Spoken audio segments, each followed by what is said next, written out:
Welcome everybody, this is Brothermutant here. Today we're actually deviating from our playthrough to make an Undead Eldritch Scion with a 1 level of Scalefist Monk Dip build. This is going to be either a soloable character or one that can literally tank and do some damage at the same time up front while having tons of hit points and all kinds of other spells and buffs besides. So let's actually get into it, shall we? Now, to do this build proper, you have to have this mod, so the vanilla version of the game will not work. Eldritch Arcana gives us the ability to make an undead character. So you definitely want to download that. And again, you can find that on the Nexus. Now, I have pre-made the character up, and I can show you how we do that. But instead of wasting 2 hours of my time walking through the process of going from level 1 all the way to 20, I'm just going to flash forward to a finished build to show you what we did and why we did what we did. Now, we have a variety of undead here. These are all the same rough builds with slightly different changes to whether it's a weapon choice or a feat choice or a specific bloodline choice. Again, there are differences. I ended up with this one being my favorite. Now I want to show you this character. This is the last one I've built. We started off with a strength of 12, a dex of 18, con floored it to 7 because it's not going to be necessary once you become undead, and you do that at level 1. Intelligence of 14, 7 for wisdom, and yes, that's a big owie penalty here, but that was necessary to get our strength up, in my opinion. Charisma started off at 19. We finished it off with all 5 points going into it, finishing it at a solid 24. Now, why did we do it this way? Well, with the Scaled Fist Monk Dip, we can actually use this plus 7 for our armor. So we can get that here, as you can see, the plus 7 AC bonus Charisma. That's here, and of course over here as well. We don't get it, of course, we do get it when we're flat-footed. We don't get our dex and our dodge bonuses when we're flat-footed. So that is still an issue. Notice that because we're undead, our hit points are based off of our charisma. So this plus 7 is jacking up this number quite a bit. Matter of fact, we're getting an extra 140 hit points because of that right there. So that's a powerful increase to making you feel like a tank. Notice also that plus 7 is going into our fortitude, because again, you don't have any constitution, but it's your charisma that it's based off of. Now sadly, when you buff this up, this number doesn't get better. This one does, however. So there, at the very least, you can get more and more hit points. Matter of fact, in many of my builds, you'll see that I have with gear on well over 300, which is extremely potent for anyone that wants to be the frontliner. From here, let's go through our classes. So again, at level 1, we started off with Eldritch Scion. Specifically picked the Arcane Bloodline, and I'll explain why versus some other options that you'll see here. Notice after level 1, at level 2, we dip once and once only into Scaled Fist Monk. Remember, Scaled Fist Monk is the one that gets its armor class from Charisma. Also a bonus to combat maneuvers defensive. So again, you're less likely to be tripped, you're less likely to be bull rushed, disarm a weapon, and all that fun stuff. So again, protection. Definitely something you want. We also get a flurry of blows. Now this only works with your fists or a monk weapon. Well, what are those? Well, that includes a kama, a sai, an unchaku. All 4 of those, including the fists, are weapon finessable. So our dex-based build is a solid choice if we have weapon finesse, which we picked at level 1. The other one that's a monk weapon is a quarterstaff. Now we can flurry of blows it, but since our strength is straight up garbage, we're not going to be hitting very well with it. It's still there, and again, you can still wield one, is my point. But by and large, you're probably not going to use that as your main weapon, if at all. After that, notice that we get a free feat. And of course, there's a variety that we can pick from. We picked dodge in this particular instance. Yes, I could have gotten crane style. However, you need dodge to get the rest of the other ones. So we got crane style, crane wing, crane riposte. So we managed to get everything that we needed to defend ourselves. Notice that we're a halfling, and we are also able at level 9 to pick up cautious fighter. Now that's a halfling specific feat, where if you're fighting defensively, which we are, you get another +2 to your armor class, which is amazing. And again, that's dodge. That's literally touch armor class and regular armor class. Again, flat-footed, you get screwed, so be careful. But with this, plus other buffs besides, you can have a solid armor class for your character. Now let's actually look at our feats as we got them. Notice at level 1, you only have 1 feat because you're not a human. Well, to get around that, we made ourselves vulnerable to a specific spell. In my case, I would normally go Abjuration, but we actually went Transmutation.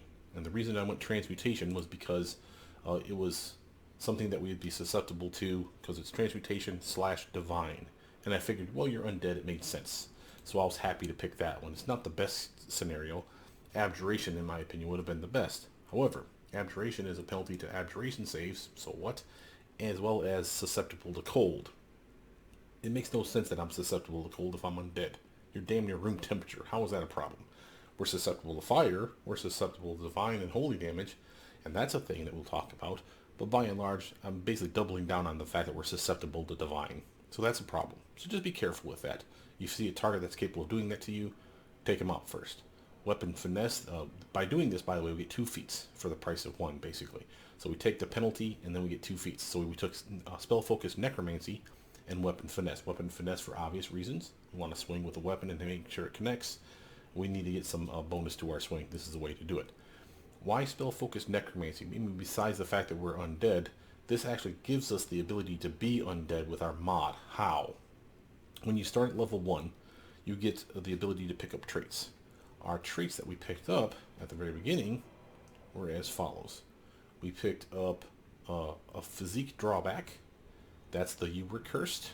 And because we have spell focus necromancy, here we are allowed to pick an undead curse. There's another way to do it as well. The downside of the other way is you have to be or you have to have, as a deity, Urgathoa. Urgathoa, your deity, will only allow you to be lawful evil and some other stuff as well. Well, we want a monk dip. You have to be lawful at some point.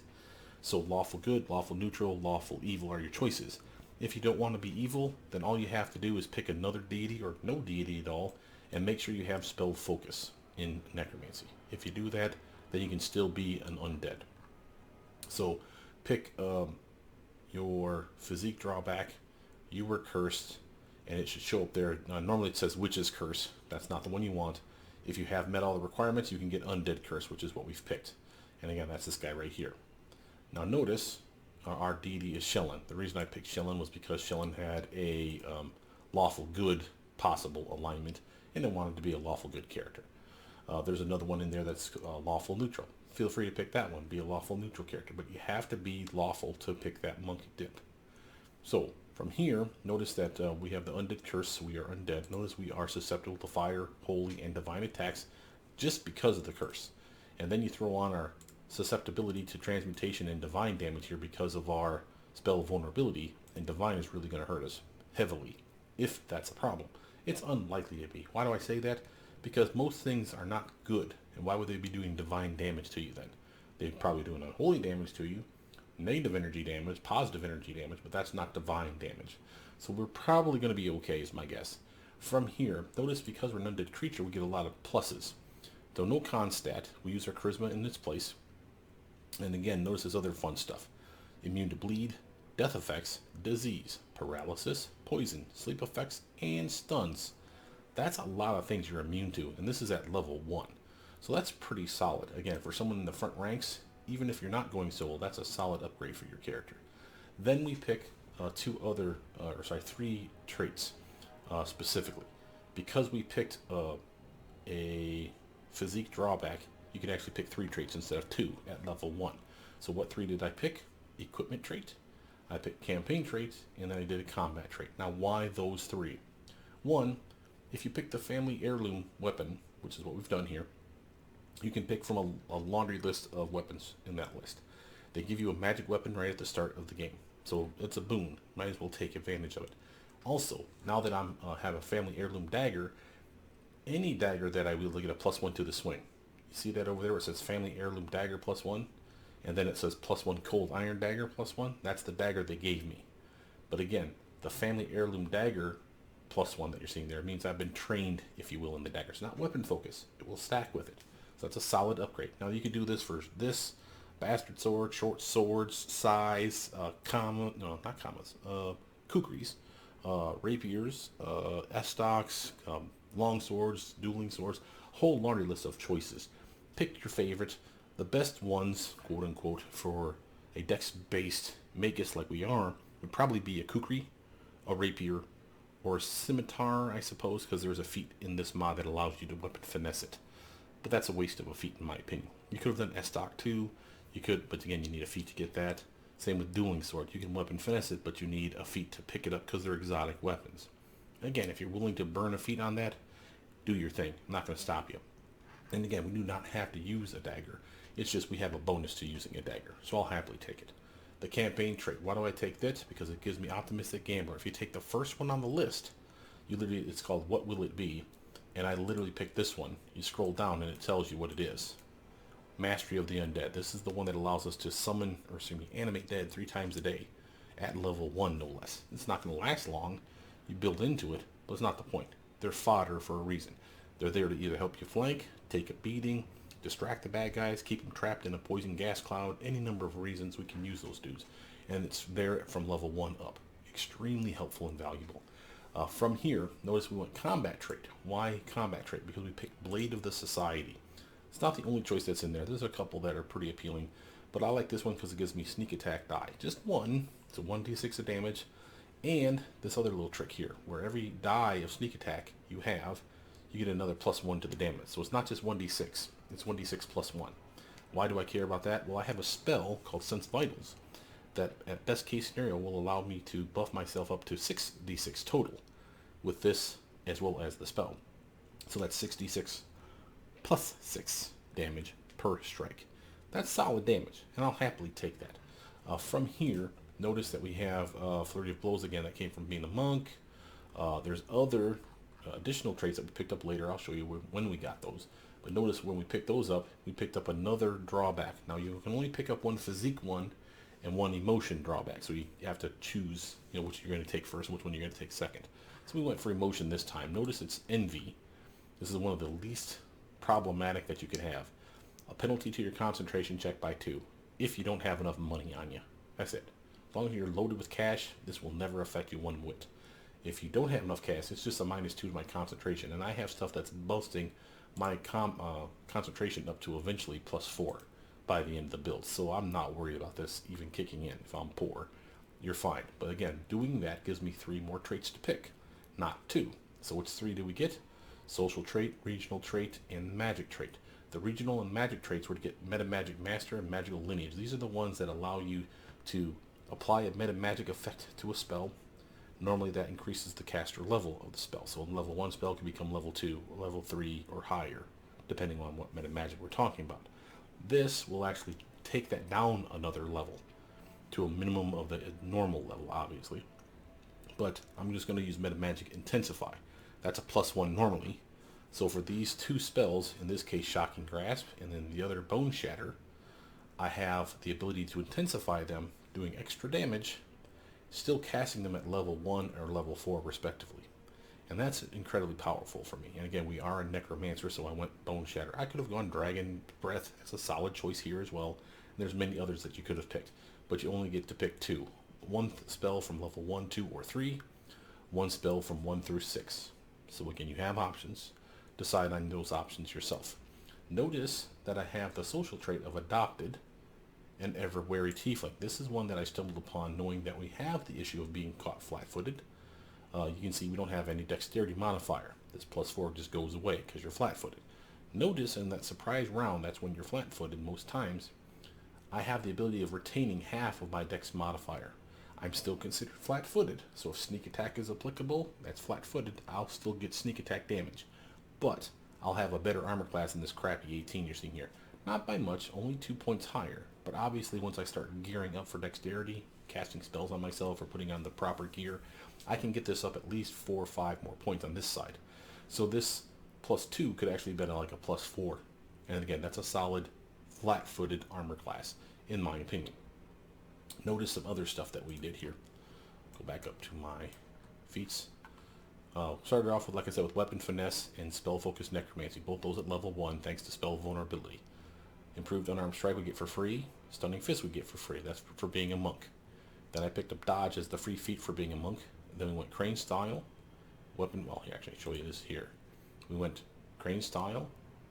Weapon Focused Dagger. Notice down here we picked up Dazzling Display. You needed a weapon focus to do that, by the way. We have Crane Wing as soon as possible. We have Cautious Fighter. Then we have Crane Riposte as soon as possible.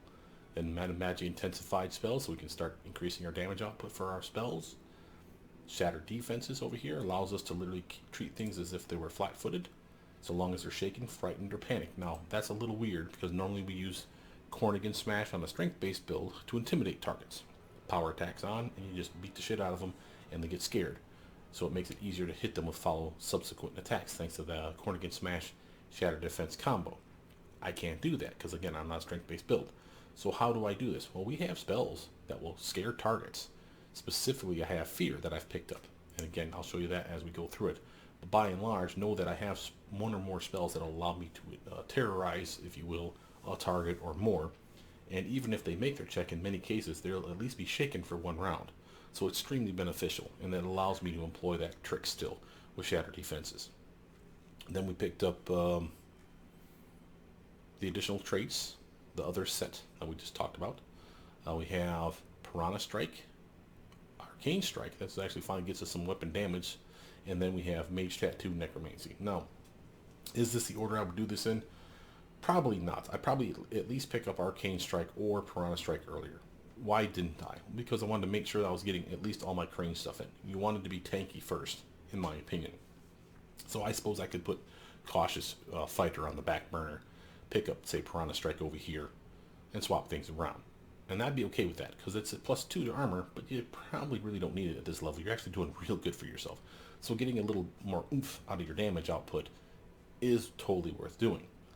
Why Mage Tattoo, Necromancy? Because we're only getting caster level 19 normally, because of that one level of monk dip. See that? So that's going to stop us from being a full level 20 caster, so to speak. But since we have spell focus Necromancy, I can pick a Mage Tattoo for that spell focus, in this case Necromancy. That increases all my Necromancy spells one caster level, meaning I'm back up to 20, but only for the Necromancy spells. That's still cool, and I'm okay with that option. Now notice the free spells that you get as you level up. Magic Missile, Invisibility, Dispel Magic, Dimension Door, that one's important. Break Enchantment's useful, True Seeing is useful. And again, while decent spells on the list, the only two that really stick out to me as being awesome are Dimension Door, because you're going to get it anyway, and Magic Missile, because you're going to get it anyway. That gives us free options at those levels to pick up new spells that we may not have had access to, because they're filling the gap of what I was already going to pick. Notice, because we went Arcane, we also get a Familiar, or we get an Arcane Bond, which I did not take. So I went for the Centipede Familiar, because again, with a penalty to my Wisdom like it is, that's a penalty to my Will saves by 2, as well as a penalty to my Perception by 2. Well, that pet counters both those things. So that's basically going back to square one. It's like saying I have a Wisdom of 10 again. And then I still managed to get my Strength up to a +1 to a 12 instead of a 8, which is what it was at when we started. So that's a solid upgrade for me, and I'll happily take that. Know that we get bonuses to our DC checks for any spell that we meta magic. Again, we only have Intensify, but that's still quite a few of our spells. Notice that we get a bonus to Necromancy spells thanks to this guy over here. You can pick any school that you want, but I figure why not double down on Necromancy? We already have Spell Focus in it. This is another +2 then to all our Necromancy DC checks. And we're going to have gear that pushes you up and over the limit for Necromancy spells as well. Very solid option. Notice for our free spells that we pick here, here, here, and then the 6 over here, I managed to get Sense Vitals, Bone Shatter, that's the bigger version of them, and then I managed to pick up some Resist Energy just because I figured, well, why not be the tank that protects himself? If you're going solo, you probably want this instead of having to rely on potions or wands or scrolls to protect you. So Resist Energy is extremely useful in my opinion. Now, that's not to say that's the only free spells we picked. Again, we got 6 over here, quite a few, and I'll show you the whole laundry list that we picked up. But notice that we also picked up a free spell here, and 2 free spells here. Now, what did I pick up here? I actually picked up, I don't know if it actually shows you here, but I picked up Fear. And yeah, first one that I picked up, I got Fear. Right here, Spell Blending, 1 spell, Fear spell. Necromancy spell, highish level, like level 4. There is no way to basically be straight up immune to it just because you have a high enough level. They could be immune to Fear, they could be immune to magic, they could be immune to Necromancy, but they're not going to out-level the usefulness of this. Why do I say that? Because some of my other builds down here that we're going to look at have Cause Fear. That's a level 1 spell. Also Necromancy. Also causes the target to basically panic, get scared, feared, shaken, whatever you call it. Downside for those ones, Cause Fear and Scare, which is another like a level 2 spell, is they have an HD cap to them, which means after they get to a certain level, it's a completely useless spell. Fear doesn't have that cap. That's what I mean. And that's extremely valuable. It's a cone. It's not teammate friendly, but again, you're the tank. You're up front. You should be fine. Notice that we got for New Arcana Bone Shatter, like I said. We got another free spell. There are 2 free spells, I should say. Where is it? Animate Dead and Innervation at the same time. And again, that's one of the last spell blendings that I got right here. Why those 2 in particular? We had a laundry list to pick from, so it's not that these were any more special than those we picked at level 20. But I did like having the extra pets. Again, yes, I had the spell-like ability to animate dead, but you can't buff that. These ones I can buff with meta magic. I can extend it to double the duration. I can empower it or maximize it so I get the maximum number of Skeletors out. So again, this is a nice way to get that, in my opinion. Innervation, another race spell, and a necromancy spell. No save, so that doesn't matter, but it's still a good spell, and I wanted to have it sooner than later. It's only at level 19 that we picked it up, but, no, yeah, it was level 19. But at level 20, that's when these other 6 spells came online, and we picked a laundry list of those. Now, I don't know if that shows that here. No, it does not. So, go to the spell book, and we just kind of go through the spells that we picked. Shocking Grasp, Shield, Ray of Enfeeblement for obvious reasons, Magic Missile free. Snowball, you're going to have a lot of ray spells, you'll notice. Walk me through this here. So you have Ray of Enfeeblement for Necromancy alone. Ray of Enfeeblement, Ray of Sickening, which we didn't take, but we could have. We have Innervation, which we did take. We have Umbral Strike, which we did take. So that's 4 spells right there that could have been ray spells for our build. And that's not counting Snowball, Scorching Ray, 3 cantrips, as well as Hellfire Ray, Battering Blast. So again, you see we have a lot of ray spells that you could have access to. You might as well be good at it, since it's a dex-based build. So we grab Snowball for obvious reasons. Grease, Expeditious Retreat. Having said this, is there other stuff you could have grabbed? Yes, there's stuff you could have grabbed, like Color Spray, for instance. Instead of Grease, maybe or instead of Snowball early on, grab Color Spray. And as we level up, we have the ability to cycle spells out. Say, I don't need that spell anymore. I want to trade it in. So get rid of Color Spray when it loses its usefulness and grab Snowball or Grease or Expeditious Retreat later. Again, that's something you can do. We got Frigid Touch, Blur, Invisibility for free. Scorching Ray, Glitter Dust, nice conjuration spell for blinding targets as well as lighting them up like a Christmas tree. Sense Vitals that I picked for free. Web, a nice crowd control spell. Mirror Image and Blur are a nice 1-2 combo for protection. And again, picked up Resist Energy for free, because why the hell not be resistant to that fire damage that I'm super susceptible to. Vampiric Touch, Dispel Magic's free. Stinking Cloud, and remember, you're immune to poisons. You can stand in that all day long. Fireball, Haste, Lightning Bolt, nice damage. Self-buff, teammate buffs, slow, penalty to the bad guys. Battering Blast, pick that up for free, because why the hell not? And as you can see here, I'm about to pick up a decent Acid Pit spell at level 4. This allows me to knock them into the pit, and there is no check for them then to save not falling into the acid pit. So cast the acid pit behind them, and then have you or someone else battering blast the son of a bitch into the pit. Boom, they go flying backwards, and they fall into the pit guaranteed. And the reason I went with acid pit, there's 2 different pits that you would be interested in my opinion. Acid pit, because it does damage over time, of acid in this obvious case. And don't forget that these pits are no spell resistance. And then the other is Hungry Pit, which is, I want to say, level 5, which I don't think we took. No, we opted out on that. Now, why either of those? I mean, again, it's on you. Acid Pit's a solid choice. I like the acid damage.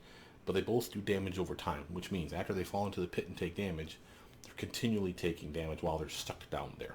Probably. I mean, they could be immune to acid, or they could be immune to the bludgeoning that happens from the Hungry Pit. The Hungry Pit just contracts and opens and contracts and opens, basically smushes them in there every round, doing bludgeoning damage if I'm not mistaken. So either is a decent option. I just would rather have it as a level 4 casting than a level 5 casting. It's up to you. We got a lot of level 4 spells though.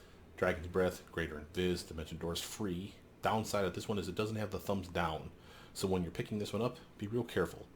Don't accidentally go, oh yeah, I totally want Dimension Door. Yeah, you do, but you got it for free anyway. Just pick 2 things instead of it, and guarantee when you level up, he'll be waiting for you the next time you pick spells. So, Shout, and I like Shout because it's another one that's different damage types, Sonic versus our 4 different elemental types over here. And this is an actual no spell resistance spell. It says this is no spell resistance here, but this is a lie.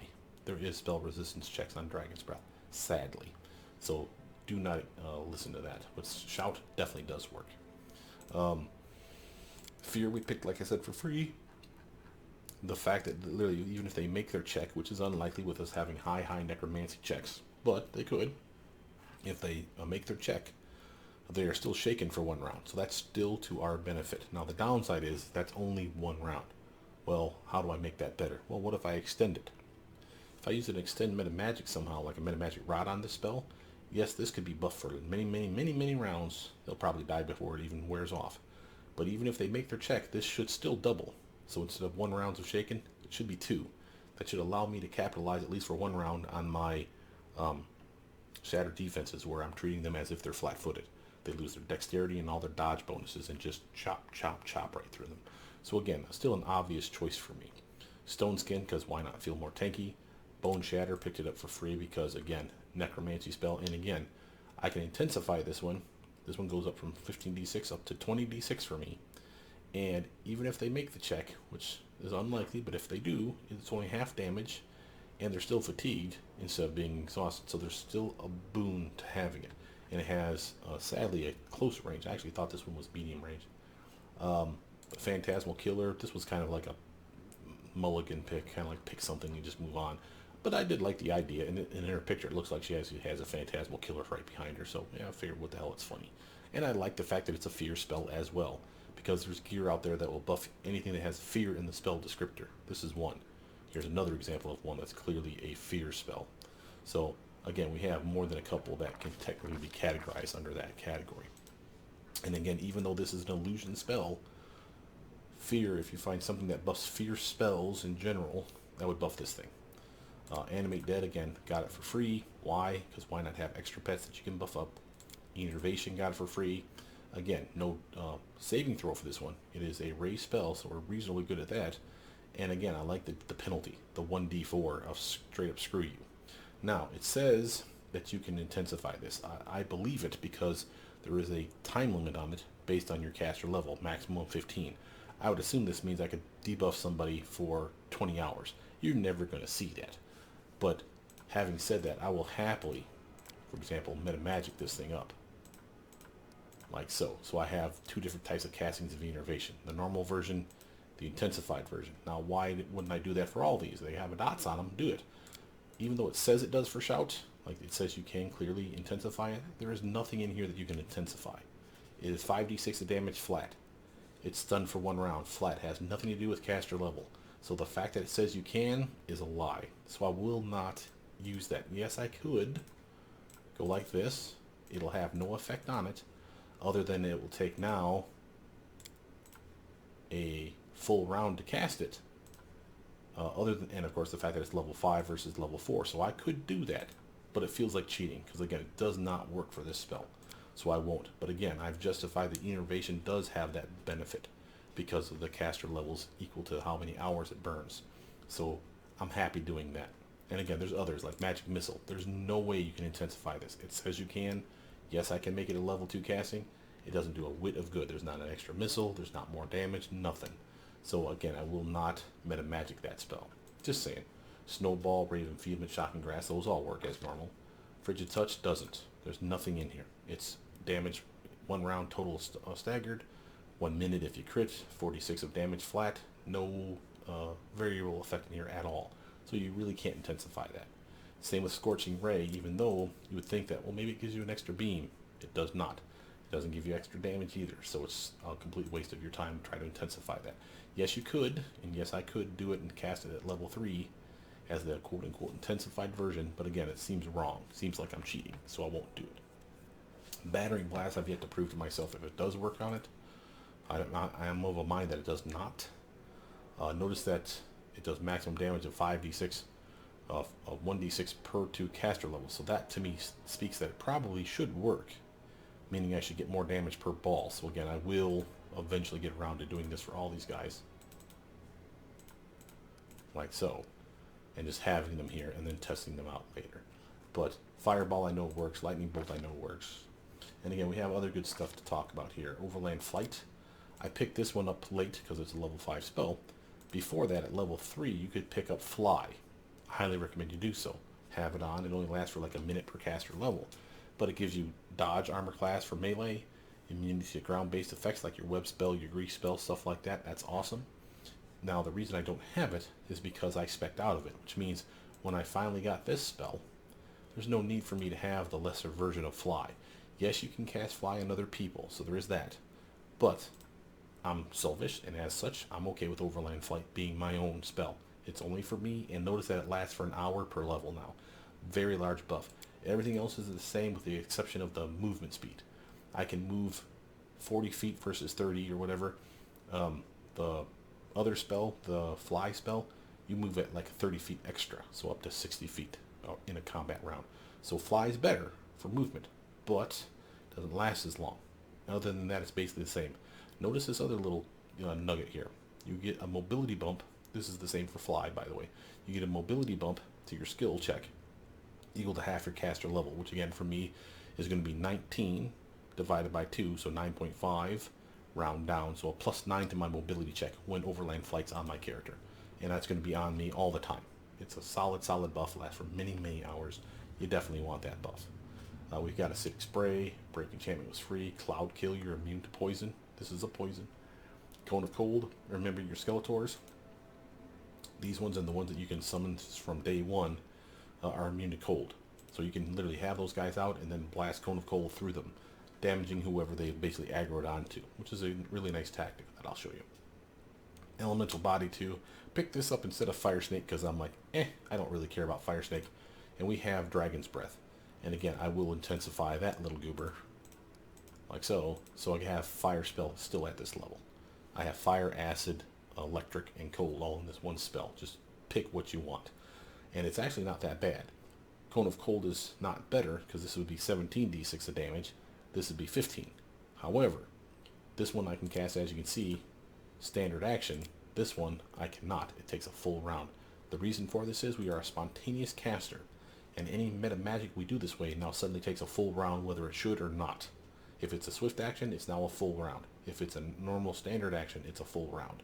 So that may be a problem for you. Well, let me show you one other little doodad that we get for being the arcane bloodline. See this guy right here?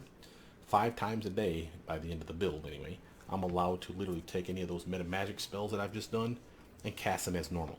They're still meta magic, but they cast just as fast as they normally should, so usually a standard action. So that's beautiful for me. That allows me to do things like Shocking Grasp, which I did not make. Shocking Grasp, Intensified, like so. Remember, it's a level 1 spell for me because I have that cool trait. But I can cast this one instead of this one. Instead of being a standard action like here, this one would be better damage than normally a full round, which is kind of wasteful. Yes, I can cast it. Yes, it can go into my weapon. Yes, I can swing my weapon once. And then the combat round's over. So that's kind of a waste, right? When I can swing like normal if I was using this guy. Well, by activating this and then this, it'll behave just like this one. So I'll cast it, it'll go into my weapon, I'll get this full combat attack round of massive damage is the goal. So those are really nice for that reason alone. Other stuff that we picked up, Constricting Coils for free. I figured why not have a will save paralysis spell, and at level 6 I picked up Chains of Light, a reflex paralysis spell. So that's 2 different ways for me to paralyze the target. Notice that this one's more appealing too because it's no spell resistance. I haven't tested that, but it says it in the tooltip, and I believe it. So that'd be pretty awesome. Now the downside is it doesn't do damage, but so what? Once they're paralyzed, I can kill them myself. But this one does straight up damage to the guy. So again, kind of appealing. Notice we have Umbral Strike, one of our last beam spells, and Hellfire Ray, very late. But this is a necromancy spell with a check. So we need that buff so that they fail their fortitude save, so they take full damage and go blind for many rounds. Having said that, it could straight up be a problem that if they make that fortitude check, because most things that you're fighting probably be relatively tough. They make that check, they take half damage, and they're not blind. Okay, fair enough. Notice this though. Makes a ranged touch attack that ignores concealment, but not total concealment. So not invisibility, not displacement, but if they have blur on them, I can hit them with this and ignore that 20% save that they have. That's kind of cool, and it has a nice range to it too. Another reason I like Umbral Strike before Hellfire Ray. Notice we got True Seeing for free. I pick up my 2 AoE effects. No real order here. I mean, if you feel Acid Fog is more necessary, grab it first. But Siroko's good, and Acid Fog is nice because it's no spell resistance. It's lame damage, but if you're immune to that amount of acid, thank you, resist energy, then I can stand in that shit all day long and watch the bad guys melt at my feet. That's extremely helpful. It trivializes many, many fights. Hellfire Ray is a staple, but we picked it up at the very, very end because, again, you need 19 caster levels to really get all 3 beams anyway. And it says you can intensify it. I mean, obviously I can't because I can't cast level 7 spells, but I could have picked this up as my, like I did with, where is it at? Bone Shatter, with that one trait where it keeps it at the same level, so it's still level 4. Bone Shatter. I could have done that for this spell and see if it did me any good. I don't know that it does, though. And again, I can use a Metamagic Rod to test it out, but I don't think it will actually do any good. Same with Umbral Strike and Sirocco. We're already at caster level 20, so I can't officially make this one better, at least on my own, not without like special gear. And this one, while I could make it better, because you see it does 46 fire damage plus 1 point per caster level. It doesn't say anything about being a cap to the caster level, so there's no reason to have it intensified. You see that? So, solid choices. I got Transformation, of course, at the very end, Greater Heroism for some obvious buffage. The reason that this was necessary to pick these up at the very end, by the way, is because we did not go 20 levels of True Magus. We missed out on 2 free spells here for level 6 stuff. That's a lot of shit that you just straight up missed, which is why I probably had to invest a little more than normal here in the level 6 spells, because I really, really needed to make up for the fact that I didn't have Transformation or Hellfire Ray. One of these was always on the list, and then something was always falling along the way. So I had to use my free spell picks to compensate, so to speak. But that's a solid spell list as far as I'm concerned. Now, let's talk about why I went Dagger. Notice my characters that I had before this one. I have one that's good with daggers, one that was good with size, monk weapons, but again, better with size than anything. Kukris, rapiers, and dueling swords. Now, dueling swords, again, I already said I'm not a fan. They're really good ones in here. Let me show you 2 of my favorites. The best one being Bloodhound. You really come across something, as long as you're tough and can take the beating, or can guarantee that the target's missing you enough that you can go toe-to-toe with him or her, this weapon will help you kill him every time, as long as you can hit them. It is a stacking +2 to subsequent damage rolls against that target for the full combat round, or for full combat, excuse me.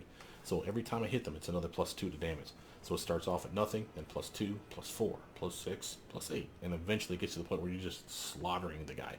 Amazing weapon, easy to get. Chapter 3, in my opinion. It's cheap, well, cheesy, but not cheap.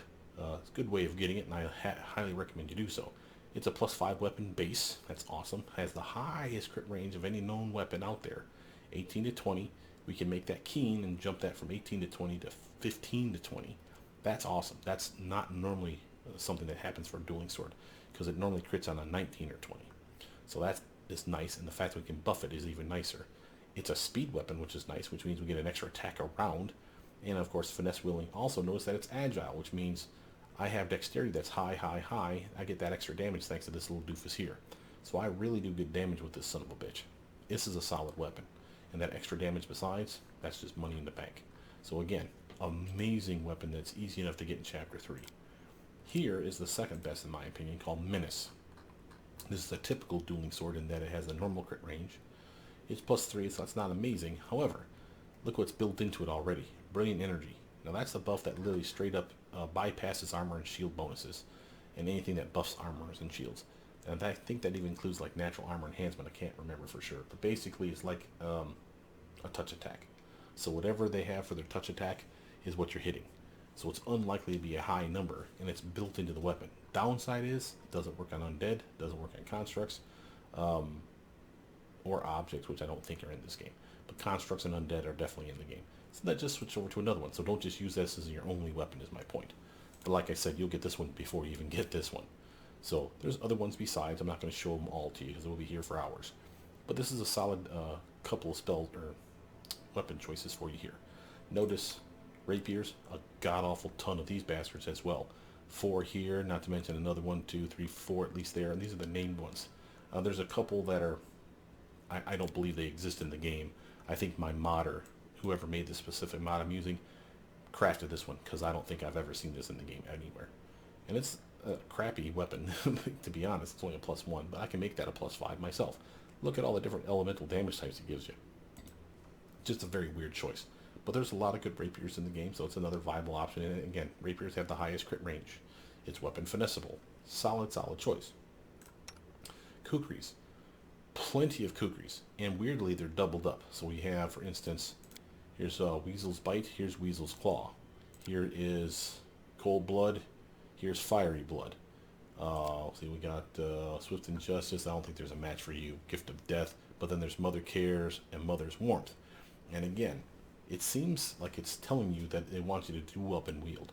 There's a character you pick up that he's going to be great with 2 weapons of Kukris. But you don't have to give them to him. You can take them for yourself. Weirdly, the Kukris, while they have the nicest crit range, and have this wonderful one that has a ×3 modifier on that crit, so when it hits, it crits for like 3 times the damage. That's awesome. Kukris seem to be a damage-dealing weapon. And what else would a weapon do? Well, I have weapons that buff me and protect me and other shit. Kukris are just all about the damage. So if that's all you're really concerned about, go Kukri. It's a solid choice. And again, the reason I mention these ones, because these are ones that you can get training for with Family Heirloom. See that? Family Heirloom Kukri +1? This character started off with a magic Kukri and training in that Kukri. So again, a bonus to your swing. That's why I'm going over these specific types of weapons. Notice we have size. This one's actually pretty important. There's not very many size in the game, at least named ones. But there's decent ones. So here's Heart Piercer. That causes them to bleed. It's a +3 weapon. Agile, so it adds your dexterity modifier to it for damage. If it's higher, of course, which it is. Tears of Blood, a solid one. Agile, keen, +5 weapon. And on a successful hit, it can stun the opponent. And it gives you Sirocco once a day for caster level 13 wizard. That's a nice little spell to have for free. So again, a solid upgrade. Here's the best one in my opinion, Steel Wind. It's only a +3 weapon, but it has greater speed. This is the only weapon that has this. Greater speed means it actually gives you speed twice, so to speak. So 2 extra attacks, not just 1, 2. And since we're monk, technically, we get Flurry of Blows with monk weapons like this. So this is greater speed, 1 and 2, and then here is Flurry of Blows, and here's your normal 3 attacks. 6 attacks in a combat round of really solid damage. Now, yeah, you don't crit very well. Obviously, I'd make this a keen version, so it crits at least on a 19 or 20. But 6 attacks in a combat round, and you haven't even done something like cast haste on yourself. However, haste does not work with this, because again, Flurry of Blows doesn't work with haste, or the speed buff, or the greater speed buff here doesn't work with haste. One of the two, maybe both for that matter. But you can go one higher by having a higher BAB. How would you do that on this character? You literally cast this spell here. Transformation. Now sadly you can't cast spells after that. Oops, wrong one. No one stands in my way. You can't cast spells after it, but all this waiting bores me. But now you have a high as hell BAB and a 7th attack as a result of that. That's 7 attacks in one combat round. And no, this is not 2-weapon fighting. No, you don't have a penalty to your swing because you have another Sai in the other hand. Yeah, I'm not getting 10 attacks in a round, but I'm getting 7, baby. And I can Ginsu Chef the son of a bitch out of these things, and I have solid damage thanks to my Arcane Strike and Piranha Strike, which works on these weapons. This is a solid upgrade. Just saying. From here, other weapons are daggers. Notice that we have a ton of daggers in the game. I'm not even equipping all of them because I have so many I can't. But here's a fine one. Dormition, Undead Bane. It does extra positive energy damage to anybody. It does another 2d6 of damage to Undead. It's a +5 weapon, which is awesome. Notice that it gives me a bonus to my death effects DC checks. So I have those as a necromancer, right? And gives me a bonus to the saves against those same death effects, which I think we're immune to. It's not the point. Solid buffs here. We have an edict, if you really want to be someone that's a mind-raping son of a bitch. Breaker of Wills. So use those enchantment spells. Use those illusion spells. Use those, you know, there's others besides those that are will saves. Hell, we even have one. Besides Phantasmal Killer, we have Glitter Dust, which is a will save. And again, any hit -3 to their will saves for 1 minute doesn't say might be. No, it just says it does. So that's awesome. That basically is screwing over the bad guy that you stab with that. It's a built-in speed weapon, which is awesome for me. It's mithril, which means it's technically considered silver for purposes of overcoming damage reduction. Again, it's a solid +4 weapon, not +5, but I'll take that with speed on it. I mean, that's fine with me. That's a solid weapon. And again, the normal crit range of any dagger. Notice this one is not a named dagger, but it's worth mentioning. You can find a Brilliant Energy Keen dagger. What does Brilliant Energy do again? That's the one that ignores their armor. Their armor bonus as well as their shield bonus. Basically, it's like a touch attack. It just tears right through them. Again, not good on undead constructs or objects, but until that time, this is a nice weapon. It's already keen, so it already has the highest crit range it can possibly have. Not amazing, but that's a 10-20% of the time you can crit with that thing. That's not bad. And again, it's a +3 weapon with Brilliant Energy already on there. I can bane this thing up, add some fire damage and some cold damage besides, and just have all kinds of fun just tearing through bad guys. And that's not all of them. They had this character back here stole one of her daggers just to test it out. +4 one called Dark Wind. It has built-in stealth, helps you out if you want to go invisible, I suppose. It gives you another sneak attack die, weirdly. This is the only reason I wanted to test it, because this character has sneak attack die from that trait that I picked up. And yes, it does work. So this 1d6 stacks with the other 1d6. And since there's 2 die, it has 2d6 of sneak attack damage +2, thanks to that trait. And again, if I do the Sense Vitals, which of course I would do, this could go up to 7d6 +7. That's solid extra damage, I'm just saying. So it's not an amazing weapon, but it's a solid weapon choice. Now, why am I so happy about daggers? It's not just the awesomeness of some of these. Some of these are pretty lame, but what do they give you for buffs? Here's a fine example of one. +3 extra dodge. Immunity to nausea. And while we're immune to poison, and Stinking Cloud is a poison effect, causes nausea, that doesn't mean we're immune to all nausea just because we're immune to poison. The nausea condition can be kicked on you with, say, the Ray of Sickening. That's not a poison effect, but it will make you nauseous. Just saying. So there's reasons to like this dagger besides the dodge bonus. Notice that there's not only that one, but we have Lightning Duelist, extra electric damage, first off, and it's a +1 weapon. Bonus to armor, dodge armor class by 1, no big deal, but bonus to your insight, to your initiative rolls by +4. That's money. Remember, if you get caught flat-footed, you get screwed. So you can see the appeal here. And again, we have others besides. I'm not going to go through them all, but there are a ton of daggers in the game. Not punching daggers. We have them and we can use them, but we have no skill in it. Remember that family heirloom bonus? That's what we're talking about, that +1. But again, I can happily equip anything here that's not red, which are, again, these dueling swords. So I can use any of these weapons on this character, and that's fine with me. Now let's look at some gear. I didn't gear this character up for a reason, to point this out to you. Even unbuffed, I'm doing pretty good. Cast a couple spells on myself. Shield spell, my wing spell, blur, mirror image, and I'm doing pretty good for myself, just right out the gate. But obviously we'd like to have other stuff that buffs us as well. Let's think about what we could buff ourselves with, right? We have the typical +8 hat of awesomeness. We have the +8 belt of awesomeness. Now those would be awesome slots to grab, but that takes up your belt slot and your hat slot. Why is that a problem, Brothermutant? We wanted high strength, dex, and con, intelligence, wisdom, and charisma, and those are the best 2 you can get. Yes, this is true, but it's not your only choices. So when people are like, well, yeah, your builds are good, but you're using the best gear. Well, of course I'm using the best gear. I want to show you what it's capable of, but there are other options. Let me show you an example. Here's one where we're not using the best belt. We're using the Sash of Slash. It's not easy to find, but when you get it, that's a +6 to dex, not +8, so it's not the best. And there's no buff to strength, but I have another piece of gear that's giving me a strength bump of +8. So I'm still fine, and I don't need a con buff. So I've done everything that I wanted to do for this character as far as buffs is concerned. It's just slightly subpar on my dexterity. It's only 2 lower than it could be. But still pretty happy with a +8 here, instead of a +9. It's not amazing. So I'm solid with that, and it gives me some DR. And because of that, again, I get a little bit extra protection, and I use these gloves to counter it. This is the one that gives you the free laser beams. It's basically Scorching Ray free every combat round if you want to use it. It's not a spell, it's a spell-like ability. So you don't get to cast it and then attack with your weapon. It doesn't work that way. So if you want beams, you got infinite beams, is my point. I can stay at range and just pew, pew, pew all day long. That's awesome. Notice some other gear that we got. Of course, your bracers. All of these guys are going to get bracers of armor class 1 through 8. Until they get 8, obviously. Use mage armor potions, scrolls of mage armor, wand of mage armor you can pick up at Oleg really early on, relatively cheap. That's 50 times that you can buff yourself with mage armor. That's 50 different fights. It lasts for an hour. I don't think you need to pick mage armor as a free spell pick, but that's on you. I just don't think it's necessary. Once you start getting into the braces of armor class plus 3, 4, 5, you're fine, and you really won't feel the pinch. But you will feel it when you pick mage armor and then realize you can't unspec out of it. That would suck later on. Notice that we have given everybody the Ring of Circumstances. You only have one in the game. I think there might be 2.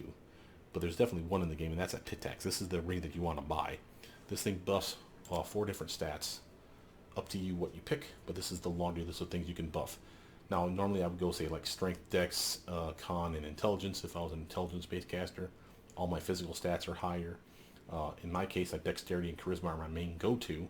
And I know I like armor. Here's another one that buffs armor. I know I like higher DC checks. Here's one for DC checks. So that's 4. But look at this. Dexterity buffs my swing, whether it's range or melee, since I have weapon finesse. And it gives me extra armor and extra reflexes. Going on, Charisma. Extra spells a day. Extra DC checks for my spells. Extra armor thanks to my monk dip. Going on, extra armor again. Extra DC checks again. You can see how this one ring by itself is awesome. Then you have another ring slot to do what you want. Notice this kick-ass ring. Ring of Corrosion. Any acid spell I cast, something that has an acid descriptor in it, for every die of damage they do, it does an extra point of acid damage. Well, why does that matter? Well, think about the spells that you have that are for acid, right? Here's a fine example of one, acidic spray. The normal version of it. 15d6 max. So this would, with the ring on, will do 15d6 plus 15. So what's the minimum there, guys? If I roll all 1s here, which is almost an impossibility, but if I did, 15 and 15 is 30. Minimum of 30 damage in a tight-ass beam hitting multiple dudes. That's a solid damage just from that alone. And if you think that's impressive, wait, there's more. That's just from the ring. Look at this necklace. +1 to fire, electric, cold, or acid. Same exact bonus. +1 point of damage per die that's normally rolled. So this acid and this acid stack. So that spell, instead of being 15d6 plus 15, now it's actually 15d6 plus 30. Wait, there's more. See this kick-ass robe? Same bonus. +1 to fire, acid, force, cold, and electric now. Force is included in here. Sadly, that's broken. I don't see that. And it's probably this mod that screwed that up. So, but it does work for the fire, acid, cold, and electric still. And again, that's another +1. So that's +1, +2, +3 points of acid damage for any acid die that I roll. And again, 15d6. So 15d6 plus 45 is the minimum, then 60 damage. Now, yes, they could reflex save out of it. Yes, they could cut that in half from 60 to 30. Maybe they have acid resistance or immunity, so maybe that's not that impressive. But remember, I have 2 pieces of gear that buffs the other elements as well. Fire, cold, and electric. Fire, cold, and electric. That's at least a +2. That's pretty baller. And there's another one out there that has a hat that buffs cold. And it gives you the cold spell, Cone of Cold, once a day at level 11. So was that 11d6 of damage? That's decent. And again, with the necklace and the robe on, any of your cold spell does 1, 2, 3 points of damage extra per die. Why is that important? How about Snowball? What is it normally? 5d6? So now it can do 5d6 plus 15, right? So minimum of 20 for a level 1 spell. Minimum of 20 damage that can't be reflex or fortitude save out of, because while they can break the stagger condition, it has no impact on the damage. Yes, they may be immune to cold or have resistance to cold. I can't help that. But there's no spell resistance there. If I hit him in the face, he should take damage. And that's the minimum case scenario. Now remember, we have the ability to intensify spells, right? All of my builds did. So what happens when I take that snowball spell and jack it up to now 10d6 of damage? Much higher, right? So 10d6 plus 30. It's a 40 minimum damage with no spell resistance, guaranteed as long as I hit the bastard, and that's the minimum case scenario. And what if I maximize that 10d6 maximized is what, 60 plus 30. That could do 90 damage as a level 2 casting. You see what I'm talking about? That's a solid spell now. Wait, there's more. I know that that's gear, and I went Arcane Bloodline, and this one's Undead. We'll talk about that in a moment, the different bloodlines. We have Undead twice. I've done Arcane once and twice. I've done Infernal, that's this one here, and I've done Celestial. I did not do, as you may have noticed, Draconic Bloodline. Remember, if you're a dragon or Draconic Bloodline, whichever dragon you associate with, whatever element that dragon is associated with, you get, just like that necklace, an extra point of damage for whatever element you're normally spew out from a dragon's breath. So Ragangar, who's the blue dragon type, that's electric damage. He does an extra point of damage per die for any electric attack. So again, stack that shit up here. If you were a cold dragon, that's a 1, 2, 3 plus your Draconic Bloodline bonus.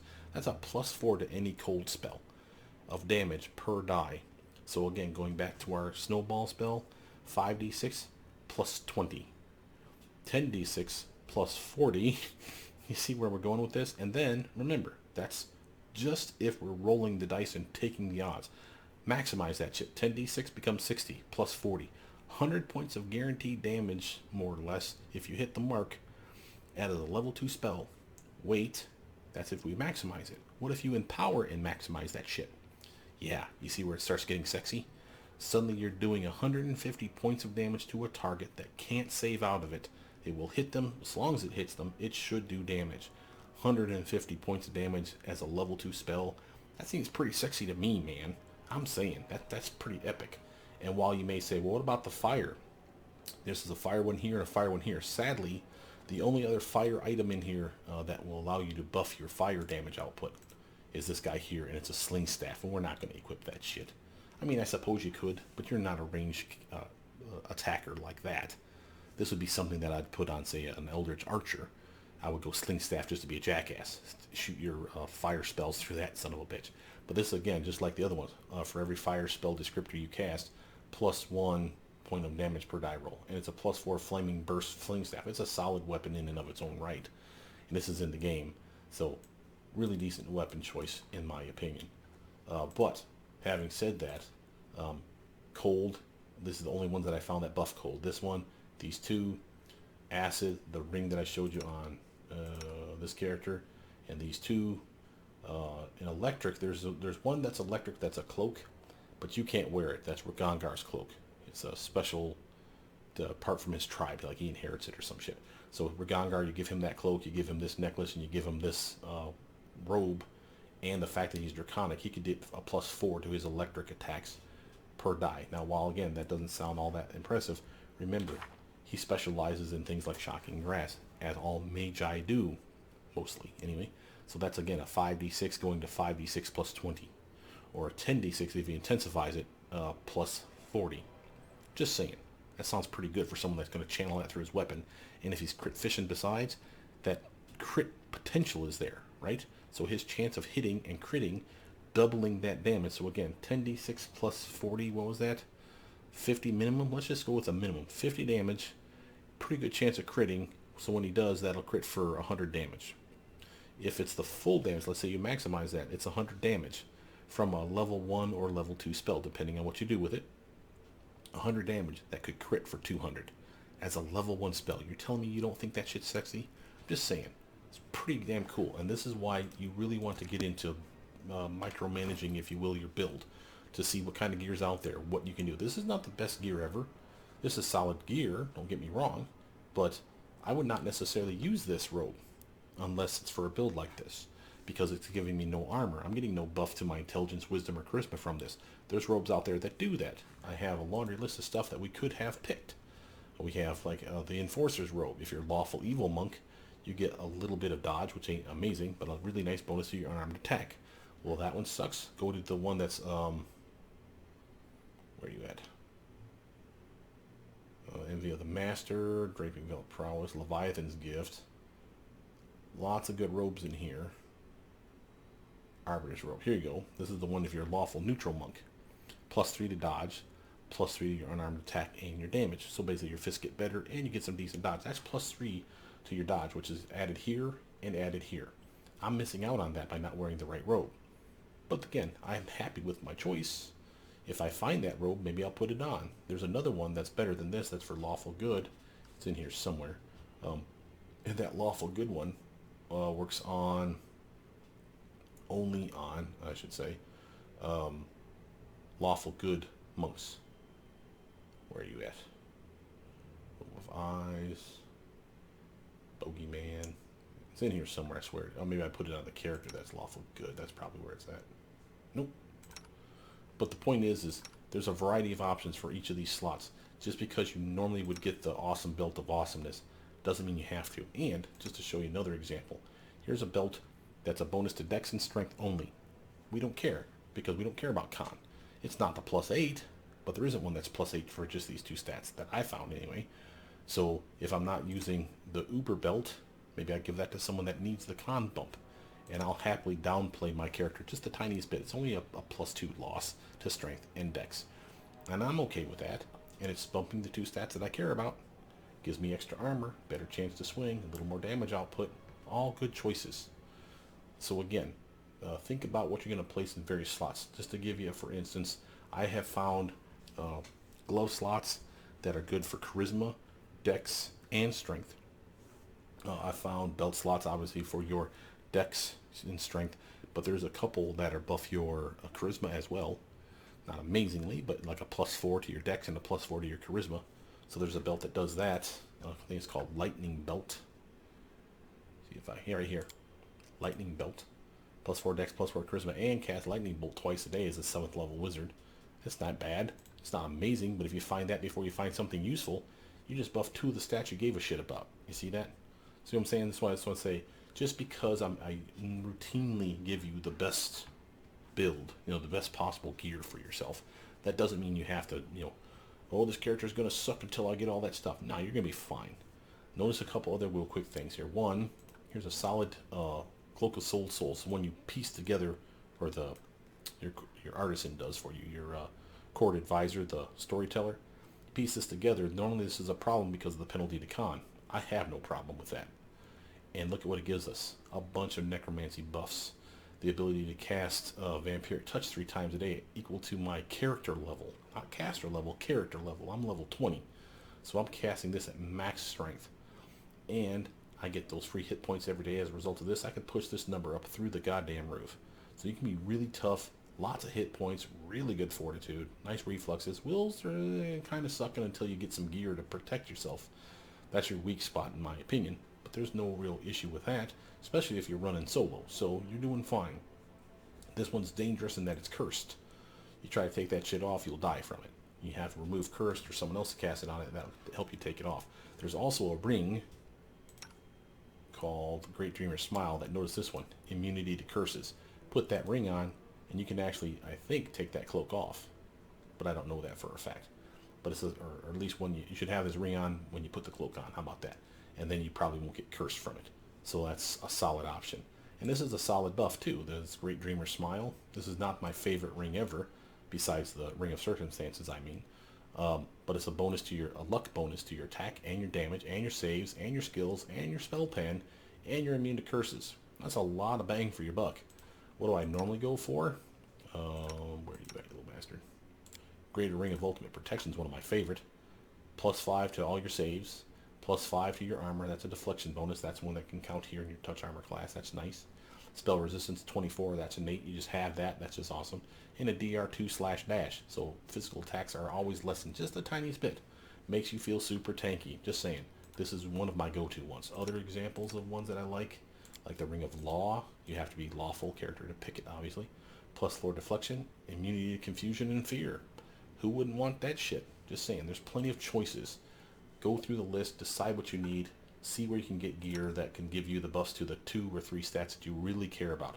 I have builds in here that, I didn't buff my intelligence or my wisdom. The will saves is kind of garbage and my intelligence isn't any higher. But I've done everything that I really want to do. High charisma, high dex, high strength. The 3 things that I really gave a damn about. Actually 2 really, dex and charisma. So there's builds in here that are are Dex, Wisdom, and Charisma, and I'm fine with just that.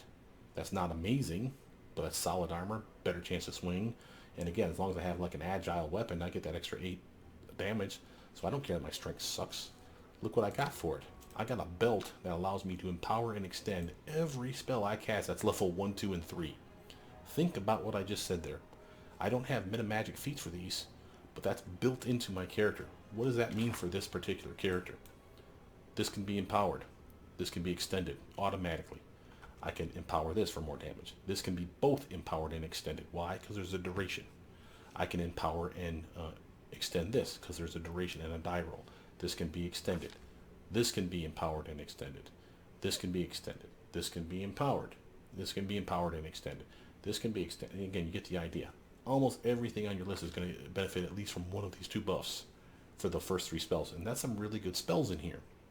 And again, go back to our original argument above Snowball or Shocking Grasp, for example, that's been intensified. 10d6 of damage because I intensified it. And now you're telling me I can empower it too? That's 10d6 now going to 15d6 of damage for a level 1 spell. All because I have a kick-ass piece of gear on. And again, I'm fine with that. That to me is a solid option. But that takes away my dex and strength bonus because I normally get that from my belt. So just find out where you can get another dex bonus from somewhere else. In this case, I got it from the gloves. And these gloves give me another bonus. I can cast Reduce Person at will. Sadly, that doesn't do me a damn bit of good. Why? Because you can't cast Reduce Person in this build. You're undead. You're not a person. So Reduce Person and Large Person will not work on your character. That's a bummer, but you can use that on other people, so you don't have to use it on you, I suppose. But again, I'm happy with that. I'm happy with Braces of Armor class +8. Every build down here has it. Notice these last things before I sign off here, guys. There's 5 rods that you definitely want to get for your character. Let me show them to you, okay? These 5 that I have listed right here. Here's why. Rod of Fearless. A bonus to your saves against fears, just for having it equipped in your belt slot. Notice it's also a lesser Quicken Metamagic Rod. Why do I say lesser? Because that means it works for spells level 1, 2, and 3. You can use that 3 times a day to quicken a spell. Just poof, I want you to fly off instantly. This allows you to cast a spell, or 2 spells at least, twice in a combat round. I cast spell 1, quicken, and then as a normal action, I cast the other spell. I can totally do that. That's amazing. Look at the next one. Rod of Power Source. Bonus to your Conjuration School spell DC. +4. Bonus to your Conjuration spells. That's a huge bump, and we're going to maximize our Charisma anyway, right? That buffs our DC checks as well. So just because we haven't gone into the School of Focus for Conjuration doesn't mean we can't get gear that buffs us. Here's an amazing rod that does that. And it's an Empower rod, a normal one, leveled spells 1 through 6. You can empower 5 times a day. That's an amazing rod to have. Just keep that on your person. Here's Rod of Undeath. You know what this one's going to do for us. Buff to our necromancy stuff. Notice that it's a +2 to the DC check, and we can use it to extend any spell 4 times a day at level 1 through 6. That's a solid rod to have for your character. This one here is the Grandmaster Rod. This is the one that you use with the Unicorn Horn. 3 spells a day you can cast as if they're both maximized and empowered, all in one, so full damage, and then times that by 1.5. And then they ignore, love this, ignore spell resistance and magic immunity. Now look at that shit. Tell me that's not sexy. You get some doofus construct that's out there. I'm immune to magic missile. I'm immune to this. I'm immune to every spell you have. Not anymore, motherfucker. Hit him with something hard. This is amazing to have. Last one is kind of a weird one. You'll notice it wasn't on my build. I have him down here, but I have him off of my build for a reason, because this one's kind of glitchy. It's not glitchy in that there's anything wrong with it. It just does something that I don't normally like to have on my character. 5 charges a day. You can use it to maximize a spell, any spell you have, level 1 through 9. Obviously only for us 1 through 6, but so what? Still a solid thing to have. Notice it buffs the Evocation School spells by +3 for the DC check. That's most of your spells besides the Necromancy shit. That's a solid buff. But now look at the downside for me. Turns all your damage into fire damage for whatever spell we're talking about. And all you have to do is have it equipped to do that. You don't have to activate it. It just straight up turns every damage that you do into fire damage. So again, you come across a guy that's fire immune. Oh, well, this is useless for me. I can't do any damage with him. Just In combat, you can take it off. There's nothing wrong with that. And again, go back to fighting and your spells are like normal again. Yeah, you don't get your evocation bump, but so what? Suck it up and deal. You know, it's just one of those things you're just going to have to deal with. But again, look at that bad boy.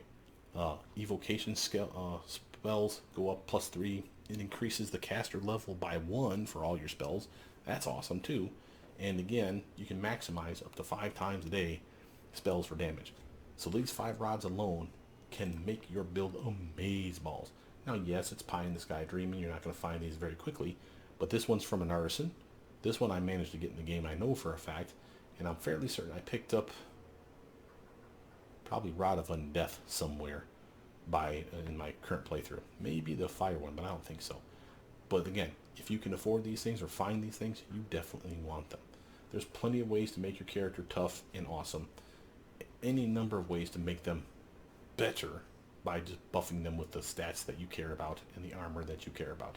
And I can go to town with a solid 60 plus armor, high 30s to 40s in my armor if we're talking touch attack. And that's not before we count things like blur, displacement, invisibility, mirror image. So again, I have a lot of different options for extra protection.